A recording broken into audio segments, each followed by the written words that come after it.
Rate ಕೇಳಿ gold ಖರೀದಿ ಮಾಡುವುದನ್ನೇ ನಿಲ್ಲಿಸಿದ್ದ ಮನೆ ಒಡೆಯರು ನೀನೇ ಚಿನ್ನ ನೀನೇ ರನ್ನ ಅಂತ ಹೆಂಡತಿಯರನ್ನ ಸಮಾಧಾನ ಮಾಡ್ತಿದ್ರು. ಆದರೆ ಯುದ್ಧದಿಂದಾಗಿ ಚಿನ್ನದ ಬೆಲೆ ಕುಸಿತದ ಮೇಲೆ ಕುಸಿತ ಕಂಡಿದೆ. ಒಂದೇ ದಿನ 10 ಗ್ರಾಂಗೆ 2,700 ರೂಪಾಯಿ ಕಡಿಮೆಯಾಗಿದ್ದು ಖರೀದಿಗೆ ಮಹಿಳೆಯರು ಮುಗಿಬಿದ್ದಿದ್ದಾರೆ.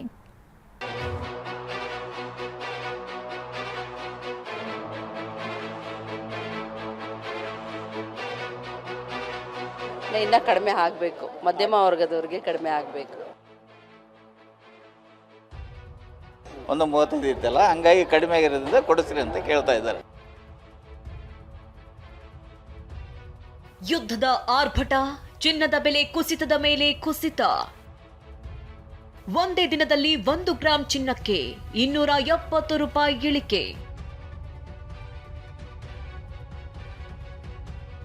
ಇರಾನ್ ಇಸ್ರೇಲ್ ಯುದ್ಧದಲ್ಲಿ ಅಮೆರಿಕ ಕೂಡ ಸೇರಿರೋದ್ರಿಂದ ಇಡೀ ಜಗತ್ತಿನಲ್ಲೇ ಆರ್ಥಿಕ ಸಂಕಷ್ಟ ಶುರುವಾಗಿದೆ. ಇಂಧನ ದರ ನಿತ್ಯವೂ ಏರಿಳಿತ ಆಗ್ತಾ ಇದೆ. ಇದರ ನಡುವೆ ಆಕಾಶದೆತ್ತರಕ್ಕೆ ಹೋಗಿದ್ದ ಚಿನ್ನದ ಬೆಲೆ ದಿಢೀರಂತ ಇಳಿಕೆ ಆಗ್ತಾ ಇದೆ. ತಿಂಗಳ ಹಿಂದೆ 1 ಗ್ರಾಂ ಚಿನ್ನದ ಬೆಲೆ 18-19 ಸಾವಿರದವರೆಗೆ ಹೋಗಿತ್ತು. ಅದೇ ಬೆಲೆ ಇಂದು 12,800ರ ಆಸುಪಾಸಿಗೆ ಬಂದಿದೆ. ಇನ್ನು ಬೆಳ್ಳಿ ದರ ನಿನ್ನೆ 1 ಗ್ರಾಂಗೆ 231 ರೂಪಾಯಿ ಇತ್ತು. ಇವತ್ತು 226 ರೂಪಾಯಿಗೆ ಇಳಿಕೆಯಾಗಿದೆ. ಆಭರಣ ತಯಾರಿಕೆಯ 22 ಕ್ಯಾರೆಟ್ನ 1 ಗ್ರಾಂ ಚಿನ್ನದ ಬೆಲೆ ನಿನ್ನೆ ಸಂಜೆ 13,135 ರೂಪಾಯಿ ಇತ್ತು. ಆದರೆ ರಾತ್ರಿ ಕಳೆದು ಬೆಳಗಾಗೋದ್ರೊಳಗೆ 270 ರೂಪಾಯಿ ಕುಸಿತ ಕಂಡಿದೆ. ಇಂದು 22 ಕ್ಯಾರೆಟ್ನ 1 ಗ್ರಾಂ ಚಿನ್ನದ ಬೆಲೆ 12,865 ರೂಪಾಯಿ ಆಗಿದೆ.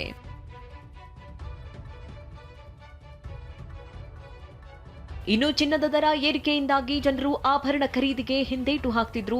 ಆದ್ರೀಗ ಚಿನ್ನದ ಬೆಲೆ ಕಡಿಮೆ ಆಗ್ತಿದ್ದಂತೆ ಗ್ರಾಹಕರ ಸಂಖ್ಯೆಯಲ್ಲಿ 50% ಹೆಚ್ಚಾಗಿದೆ. ಚಿನ್ನ ಬೆಳ್ಳಿಯ ರೇಟ್ ಇಳಿಕೆ ಆಗ್ತಾ ಇದೆ. ಹಾಗೆ ಚಿನ್ನದ ಅಂಗಡಿ ಹತ್ರ ಜನಗಳ ಸಂಖ್ಯೆ ಕೂಡ ಹೆಚ್ಚಾಗ್ತಾ ಇದೆ. ಬರುವಂಥವ್ರ ಸಂಖ್ಯೆಯಲ್ಲೂ ಕೂಡ ದುಪ್ಪಟ್ಟಾಗಿರುವಂಥದ್ದು. ಸದ್ಯಕ್ಕೆ ನಾನೀಗ ಮಲ್ಲೇಶ್ವರಂನ ಸಂಪಿಗೆ ರಸ್ತೆಯಲ್ಲಿ ಇರುವಂತಹ ಜ್ಯುವೆಲರ್ ಶಾಪ್ ಬಳಿ ಇದ್ದೀನಿ. ನಿಮ್ಗೆ ತೋರಿಸ್ತಾ ಇದ್ದೀನಿ. ಗ್ರಾಹಕರ ಸಂಖ್ಯೆಯಲ್ಲಿ 40-50% ಗ್ರಾಹಕರ ಸಂಖ್ಯೆ ಚಿನ್ನದ ಅಂಗಡಿಗಳಲ್ಲಿ ಏರಿಕೆ ಕಾಣ್ತಾ ಇದೆ. ಇನ್ನ ಕಡಿಮೆ ಆಗಬೇಕು, ಮಧ್ಯಮ ವರ್ಗದವರಿಗೆ ಕಡಿಮೆ ಆಗಬೇಕು. ತುಂಬ ಖುಷಿ ಆಗ್ತಿದೆ. ಹೌದು, ಕಡಿಮೆ ಆಗಿದೆ ಅಂತ ಕರ್ಕೊಂಡು ಬಂದಿದ್ದಾರೆ. ಒಂದು 35 ಇತ್ತಲ್ಲ, ಹಂಗಾಗಿ ಕಡಿಮೆ ಆಗಿರೋದ್ರಿಂದ ಕೊಡಿಸ್ರಿ ಅಂತ ಕೇಳ್ತಾ ಇದ್ದಾರೆ. ಇರೋದ್ರಿಂದ ತೊಗೊಳ್ತಾ ಇದ್ದೀವಿ ಅಷ್ಟೇ. ಕಡಿಮೆನೂ ಆಗುತ್ತೆ ಅನ್ನೋದು ಒಂದು ಖುಷಿ. ಯುದ್ಧದ ಹೊಡೆತ, ಡಾಲರ್ ಮೌಲ್ಯದ ವೃದ್ಧಿಯಿಂದಾಗಿ ಚಿನ್ನದ ಬೆಲೆಯಲ್ಲಿ ನಿರಂತರ ಕುಸಿತ ಕಾಣ್ತಾ ಇದೆ. ಇದು ಆಭರಣ ಪ್ರಿಯರು ಕುಣಿದು ಕುಪ್ಪಳಿಸುವಂತೆ ಮಾಡಿದೆ. ವಿನಯ್ ಕುಮಾರ್ ಕಾಶ್ಯಪ್ಪನವರ್, TV9 ಬೆಂಗಳೂರು.